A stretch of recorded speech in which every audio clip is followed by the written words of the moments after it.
এয়া আকাশবাণী গুৱাহাটী বিয়লিৰ আঞ্চলিক বাতৰিৰ সৈতে মই পংকজ নয়ন ভট্টাচাৰ্য। ৰাজ্যত অহা 9 এপ্ৰিলত হ'বলগীয়া বিধানসভা নিৰ্বাচনৰ বাবে মনোনয়ন পত্ৰ প্ৰত্যাহাৰ প্ৰক্ৰিয়া সমাপ্ত হৈছে। কালি অন্তিম দিনা 67গৰাকী প্ৰাৰ্থীয়ে মনোনয়ন পত্ৰ প্ৰত্যাহাৰ কৰে। সেই অনুসৰি এইবাৰৰ নিৰ্বাচনত মুঠ 722গৰাকী প্ৰাৰ্থী প্ৰতিদ্বন্দ্বিতাত অৱতীৰ্ণ হোৱাটো নিশ্চিত হয়। ৰাজ্যখনত মুক্ত আৰু নিকা নিৰ্বাচন সুনিশ্চিত কৰাৰ বাবে ৰাজ্যৰ বিভিন্ন স্থানত সংশ্লিষ্ট সংস্থাসমূহে অভিযান অব্যাহত ৰাখিছে। সংস্থাসমূহে 15ৰ পৰা 26 মাৰ্চলৈকে এনে অভিযানত নগদ ধন সুৰাকে ধৰি অন্যান্য মাদক দ্ৰব্য আৰু মূল্যৱান ধাতুসহ 37 কোটিৰো অধিক টকা মূল্যৰ সামগ্ৰী জব্দ কৰিছে। নিৰ্বাচনৰ দিন চমু চাপি অহাৰ লগে লগে ৰাজ্যখনত প্ৰচাৰ অভিযানো তীব্ৰ হৈ উঠিছে। শাসনত থকা বিজেপি আৰু প্ৰধান বিৰোধী দল কংগ্ৰেছৰ লগতে অন্যান্য ৰাজনৈতিক দলসমূহৰ প্ৰাৰ্থী নেতাসকলে ভোটদাতাৰ মন আকৰ্ষণ কৰাৰ বাবে চেষ্টা চলাইছে। বিজেপিৰ জ্যেষ্ঠ নেতা তথা মুখ্যমন্ত্ৰী হিমন্ত বিশ্ব শৰ্মাই আজি বিহপুৰীয়া সমষ্টিৰ বিজেপি প্ৰাৰ্থী ভূপেন বৰাৰ হৈ প্ৰচাৰ চলায়। তেওঁ আজি ৰঙানদী, ঢকুৱাখনা আৰু নাওবৈচা সমষ্টিৰো প্ৰচাৰ সভাত অংশগ্ৰহণ কৰে। লখিমপুৰত বিজেপি নেতাগৰাকীয়ে এটা ৰোড শ্বত ভাগ ল'ব। দলৰ জ্যেষ্ঠ নেতা তথা কেন্দ্ৰীয় মন্ত্ৰী সৰ্বানন্দ সোণোৱালে আজি শিলচৰত বিজেপিৰ মিত্ৰজোঁটৰ প্ৰাৰ্থীৰ হৈ প্ৰচাৰ চলায়। আজি বিজেপি মিত্ৰজোঁটৰ প্ৰাৰ্থী তুলিৰাম ৰংহাঙে বোকাজানত প্ৰচাৰ চলায়। বিশ্বনাথ সমষ্টিৰ বিজেপি প্ৰাৰ্থী পল্লৱ লোচন দাস, ৰঙিয়াত ভৱেশ কলিতা আৰু শিৱসাগৰত কুশল দুৱৰীয়েও প্ৰচাৰ চলাইছে। বিৰোধী কংগ্ৰেছৰ ৰাজ্যিক সভাপতি তথা যোৰহাট সমষ্টিৰ প্ৰাৰ্থী গৌৰৱ গগৈয়ে কালি যোৰহাট জিলাৰ বিভিন্ন অঞ্চলত প্ৰচাৰ চলায়। খোৱাং সমষ্টিত অসম জাতীয় পৰিষদৰ প্ৰাৰ্থী লুৰিণজ্যোতি গগৈয়েও প্ৰচাৰ চলায়। বিজেপিৰ জ্যেষ্ঠ নেতা তথা প্ৰধানমন্ত্ৰী নৰেন্দ্ৰ মোদীয়ে 1, 5 আৰু 6 এপ্ৰিলত অসমত প্ৰচাৰ চলাব। বিজেপি নেতা তথা কেন্দ্ৰীয় গৃহমন্ত্ৰী অমিত শ্বাহে কাইলৈ আৰু পৰহিলৈ ৰাজ্যখনত প্ৰচাৰত অংশগ্ৰহণ কৰিব। বিজেপিৰ ৰাষ্ট্ৰীয় সভাপতি নীতিন নবীনো 29 আৰু 30 মাৰ্চত প্ৰচাৰ চলাবলৈ অসমলৈ আহিব।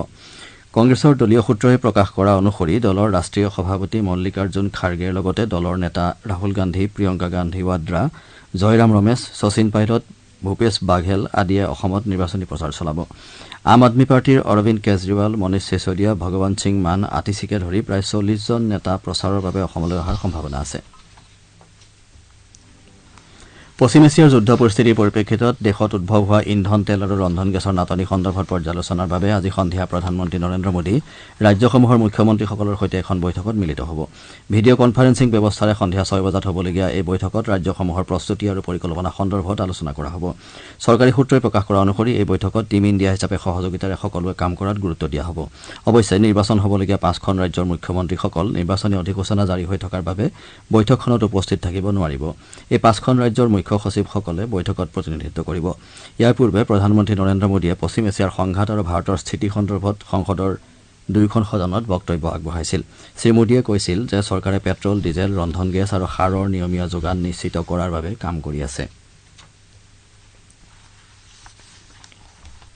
শিৱসাগৰ নগৰৰ সমীপৰ কোঁৱৰপুৰ অঞ্চলৰ 37 নম্বৰ ৰাষ্ট্ৰীয় ঘাইপথৰ দিখৌ নদীৰ ওপৰত থকা গেমন দলঙৰ মাজৰ এটা অংশ আজি পুৱতি নিশা ভাগি পৰাত ঘাইপথটোৰে সকলো ধৰণৰ যাতায়াত সম্পূৰ্ণৰূপে বন্ধ হৈ পৰিছে। আমাৰ শিৱসাগৰৰ সংবাদদাতাই জনোৱা মতে মেৰামতিৰ কাম চলি থকা দলংখনত পুৱতি নিশা এখন ডাম্পাৰ পাৰ হোৱাৰ পাছতে মাজৰ অংশটো ভাগি পৰে। এই ঘটনাত কোনো লোক হতাহত হোৱা নাই। বিধানসভা নিৰ্বাচনৰ দিন চমু চাপি অহাৰ লগে লগে নলবাৰী সমষ্টিত ৰাজনৈতিক দলৰ প্ৰচাৰ তীব্ৰ হৈ উঠিছে। সমষ্টিটোত এইবাৰ 2,278,000গৰাকী ভোটদাতাই 6গৰাকী প্ৰাৰ্থীৰ ভাগ্য নিৰ্ণয় কৰিব। সমষ্টিটোৰ মুঠ ভোটদাতাৰ 1,01,985জন পুৰুষ আৰু 98,293গৰাকী মহিলা। নলবাৰীত এইবাৰ বিজেপি প্ৰাৰ্থী জয়ন্ত মল্ল বৰুৱা আৰু কংগ্ৰেছ প্ৰাৰ্থী অশোক শৰ্মাৰ মাজতেই মূল প্ৰতিদ্বন্দ্বিতা হ'ব। দুয়োগৰাকী প্ৰাৰ্থীয়ে সমষ্টিটোৰ বিভিন্ন ঠাইত সভা সমিতিত অংশগ্ৰহণ কৰাৰ লগতে ঘৰে ঘৰে গৈ প্ৰচাৰ চলাইছে। নলবাৰী সমষ্টিত প্ৰশাসনে 292টা ভোটগ্ৰহণ কেন্দ্ৰ স্থাপন কৰিছে। ইয়াৰে এটা আদৰ্শ ভোটগ্ৰহণ কেন্দ্ৰ হিচাপে গঢ়ি তোলা হৈছে। আনহাতে কেইবাটাও ভোটগ্ৰহণ কেন্দ্ৰ মহিলা কৰ্মচাৰীয়ে পৰিচালনা কৰিব। আমাৰ এতিয়াৰ আঞ্চলিক বাতৰি ইমানতে শেষ হ'ল। পৰৱৰ্তী মুখ্য বাতৰি বিয়লি 4 বজাত।